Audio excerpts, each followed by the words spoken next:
नमस्कार दोस्तों, एजुकेशन 24 में आपका स्वागत है। दोस्तों आज के इस वीडियो में आपको ज्योग्राफी के एक बहुत ही इंपॉर्टेंट क्वेश्चन का हेडिंग बना करके दिखाऊंगा और बताऊंगा कि हेडिंग कैसे बनाया जाता है। तो आप इस वीडियो को पूरा अंत तक जरूर देखिएगा, क्योंकि इस वीडियो से आपको बहुत कुछ सीखने को मिलेगा जो आपकी बी एग्जाम में काम करेगा। तो आइए देर न करते हुए वीडियो को शुरू करते हैं और प्रश्न का हेडिंग बना करके सीखते हैं। दोस्तों बी एग्जाम में किसी भी क्वेश्चन का हेडिंग बनाने के लिए आपको क्या करना है कि सबसे पहले क्वेश्चन को पढ़ना है और पढ़ करके समझने की कोशिश करना है कि क्वेश्चन के अंदर क्या पूछा जा रहा है।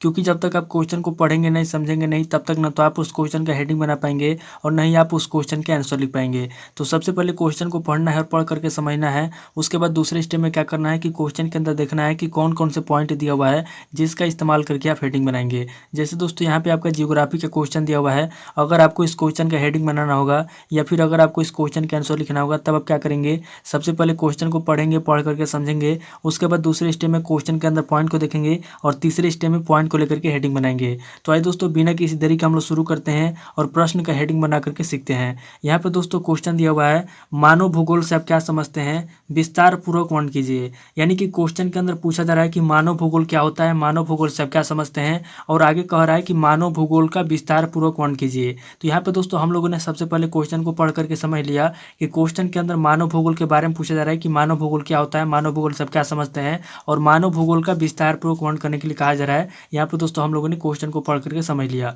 अब दोस्तों दूसरे स्टेप में हम लोग क्या करेंगे, दूसरे स्टेप में हम लोग क्वेश्चन के अंदर पॉइंट को देखेंगे। तो यहाँ पे दोस्तों इस क्वेश्चन के अंदर पॉइंट की बात की जाए तो यहाँ पे दोस्तों आपका पहला पॉइंट हो जाएगा मानव भूगोल, क्योंकि दोस्तों क्वेश्चन में मानव भूगोल के बारे में पूछा गया है, इसलिए दोस्तों आपका पहला पॉइंट हो जाएगा मानव भूगोल। और आपके क्वेश्चन का मेन पॉइंट भी हो जाएगा मानव भूगोल, क्योंकि दोस्तों अगर आप मानव भूगोल को इस क्वेश्चन से निकाल देंगे तो इस क्वेश्चन का कोई मायना नहीं रह जाएगा। इसलिए दोस्तों आपके क्वेश्चन का पहला पॉइंट भी हो जाएगा मानव भूगोल और आपके क्वेश्चन का मेन पॉइंट भी हो जाएगा मानव भूगोल। अब दोस्तों दूसरे पॉइंट की बात की जाए तो यहाँ पे दोस्तों आपका दूसरा पॉइंट हो जाएगा आप क्या समझते हैं, क्योंकि दोस्तों क्वेश्चन में पूछा गया है कि मानव भूगोल से आप क्या समझते हैं, इसलिए दोस्तों आपका दूसरा पॉइंट हो जाएगा आप क्या समझते हैं। अब दोस्तों तीसरे पॉइंट की बात की जाए तो यहाँ पे दोस्तों आपका तीसरा पॉइंट हो जाएगा विस्तार पूर्वक वर्णन कीजिए, क्योंकि दोस्तों क्वेश्चन में कहा गया है कि मानव भूगोल का विस्तार पूर्वक वर्णन कीजिए, इसलिए दोस्तों आपका तीसरा पॉइंट हो जाएगा विस्तार पूर्वक वर्णन कीजिए। तो यहाँ पे दोस्तों हम लोगों ने सबसे पहले क्वेश्चन को पढ़ करके समझ लिया, उसके बाद दूसरे स्टेप हम लोगों ने क्वेश्चन के अंदर पॉइंट को भी देख लिया। अब दोस्तों तीसरे स्टेप हम लोग क्या करेंगे, तीसरे स्टेप हम लोग इस क्वेश्चन का हेडिंग बनाएंगे। तो यहाँ पे दोस्तों इस क्वेश्चन का पहला हेडिंग हम लोग क्या लिखेंगे, तो दोस्तों मैं आपसे हर वीडियो में बताता हूँ कि किसी भी क्वेश्चन का पहला हेडिंग या तो परिचय लिखेंगे, या तो प्रस्तावना लिखेंगे, या तो भूमिका लिखेंगे, या तो परिभाषा लिखेंगे। तो यहाँ पे दोस्तों हम लोग क्या करेंगे, सबसे पहले इसका भूमिका लिखेंगे। तो यहाँ पे दोस्तों हम लोग क्या करेंगे, यहाँ पे दोस्तों हम लोग पहला पॉइंट देंगे और यहाँ पे दोस्तों पहला पॉइंट देकर हम लोग सबसे पहले इस क्वेश्चन का भूमिका लिखेंगे। तो यहाँ पे दोस्तों हमारा पहला हेडिंग हो जाएगा भूमिका। तो यहाँ पे दोस्तों हम लोगों ने सबसे पहले इस क्वेश्चन का भूमिका लिख लिया। अब दोस्तों भूमिका लिखने के बाद क्या करना है, यहाँ पे दोस्तों भूमिका के अंदर आपको कम से कम 3 से 4 लाइन, 5 लाइन आपको जितना भी याद है, यहाँ पे दोस्तों भूमिका वाले हेडिंग के आंसर में आपको लिख देना है। और यहाँ पे दोस्तों जब लिख लेंगे उसके बाद क्या करना है, यहाँ पे दोस्तों आपको दूसरा पॉइंट देना है और यहाँ पे दोस्तों दूसरा पॉइंट देके आपको क्या करना है, यहाँ पे दोस्तों आपको दूसरा हेडिंग लिखना है मानव भूगोल का शाब्दिक अर्थ। यानी कि मानव भूगोल का शाब्दिक अर्थ क्या है, यहाँ पे दोस्तों दूसरे हेडिंग में आपको लिखना है मानव भूगोल का, यहाँ पे दोस्तों हम लोग लिखेंगे मानव भूगोल का शाब्दिक अर्थ। यानी कि जो मानव भूगोल है, मानव भूगोल का शाब्दिक अर्थ क्या है, यहाँ पे दोस्तों आपको दूसरे हेडिंग में लिखना है मानव भूगोल का शाब्दिक अर्थ। तो यहाँ पे दोस्तों हमारा दूसरा हेडिंग हो गया मानव भूगोल का शाब्दिक अर्थ। अब दोस्तों दूसरे हेडिंग में हम लोग क्या करेंगे, यहाँ पे दोस्तों कम से कम 6 से 7 लाइन या फिर आपको जितना भी याद है, यहाँ पे दोस्तों मानव भूगोल के शाब्दिक अर्थ वाले हेडिंग में आपको यहाँ पे आंसर में लिख देना है। और यहाँ पे दोस्तों जब लिख लेंगे उसके बाद क्या करना है, यहाँ पे दोस्तों आपको तीसरा पॉइंट देना है और यहाँ पे दोस्तों तीसरा पॉइंट दे क्या करना है, यहाँ पे दोस्तों आपको तीसरा हेडिंग लिखना है मानव भूगोल का महत्व।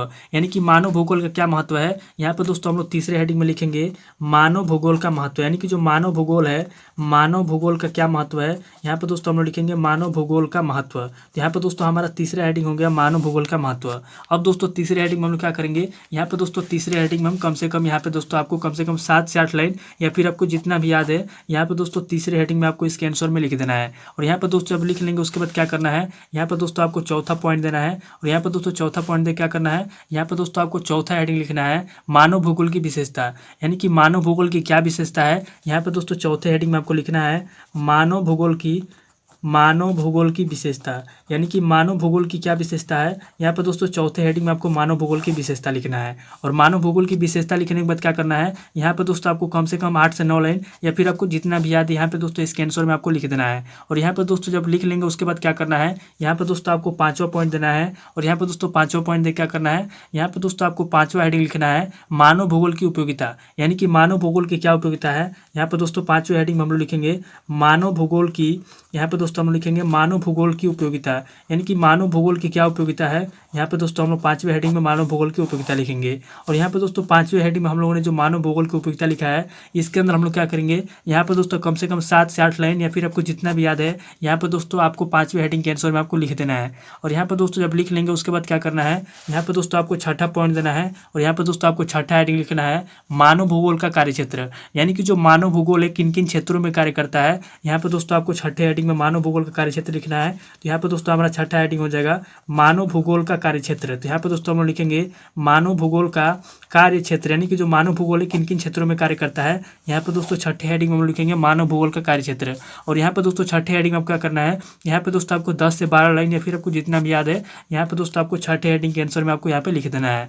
और यहाँ पे दोस्तों जब लिख लेंगे उसके बाद क्या करना है, यहाँ पे दोस्तों आपको 7वां पॉइंट देना है। और यहाँ पे दोस्तों 7वां हेडिंग आपको क्या लिखना है, यहाँ पे दोस्तों आपको 7वां हेडिंग लिखना है मानव भूगोल की शाखा, यानी कि जो मानव भूगोल है, मानव भूगोल की कितनी शाखाएं हैं। यहाँ पे दोस्तों 7वें हेडिंग में आपको लिखना है मानव भूगोल की शाखा, यानी कि मानव भूगोल की कितनी शाखा है। यहाँ पे दोस्तों आपको मानव भूगोल की शाखा लिखना है। और यहाँ पे दोस्तों मानव भूगोल की शाखा लिखने के बाद क्या करना है, यहाँ पे दोस्तों इसके अंदर आपको 7 से 8 लाइन या फिर आपको जितना भी याद है, यहाँ पे दोस्तों इसके आंसर में आपको लिख देना है। और यहाँ पे दोस्तों जब लिख लेंगे उसके बाद क्या करना है, आगे दोस्तों अगर आपको कोई पॉइंट याद आएगा तो लिखना है, और अगर आपको कोई पॉइंट याद नहीं है तो क्या करना है, लास्ट में दोस्तों आपको 8वां पॉइंट देना है। और यहाँ पे दोस्तों 8वां पॉइंट देकर लास्ट में आपको निष्कर्ष लिख देना है, यानी कि इस क्वेश्चन का क्या निष्कर्ष निकलता है, लास्ट में आपको निष्कर्ष लिख देना है। और निष्कर्ष के अंदर आपको कम से कम 5 से 6 लाइन या फिर आपको जितना भी याद है, यहाँ पर दोस्तों इस क्वेश्चन का आपको निष्कर्ष लिख देना है। तो आपका जो क्वेश्चन दिया हुआ है उसका हेडिंग कंप्लीट हो जाएगा। तो इस तरीके से दोस्तों हमारा जो क्वेश्चन दिया हुआ था मानव भूगोल से आप क्या समझते हैं, विस्तार पूर्वक वर्णन कीजिए। तो यहाँ पे दोस्तों हम लोगों ने सबसे पहले मानव भूगोल का भूमिका लिख लिया। उसके बाद दोस्तों दूसरे हेडिंग में हम लोगों ने मानव भूगोल का शाब्दिक अर्थ लिखा। उसके बाद तीसरे हेडिंग में हम लोगों ने मानव भूगोल का महत्व लिखा। उसके बाद मानव भूगोल की विशेषता लिखा हम लोगों ने। उसके बाद 5वें हेडिंग में हम लोगों ने मानव भूगोल की उपयोगिता लिखा। और छठे हेडिंग में हम लोगों ने मानव भूगोल का कार्यक्षेत्र लिखा। और यहाँ पे दोस्तों 7वें हेडिंग में हम लोगों ने मानव भूगोल की शाखा लिखा। और लास्ट में हम लोगों ने निष्कर्ष लिखा। तो इस तरीके से दोस्तों एग्जाम में क्या करना है कि किसी भी क्वेश्चन का हेडिंग बनाने के लिए आपको सबसे पहले क्वेश्चन को पढ़ना है, पढ़ करके समझना है। उसके बाद दूसरे स्टेप में क्वेश्चन के अंदर पॉइंट को देखना है। और तीसरे स्टेप में पॉइंट को लेकर के यहाँ पे दोस्तों आपको हेडिंग बना लेना है। तो दोस्तों उम्मीद करता हूँ कि इस वीडियो से आपको बहुत कुछ सीखने को मिला होगा। अगर आपको वीडियो अच्छा लगा तो वीडियो को लाइक कीजिए, शेयर कीजिए और कमेंट करके बताइए कि आपको नेक्स्ट वीडियो किस टॉपिक ऊपर चाहिए। थैंक यू दोस्तों।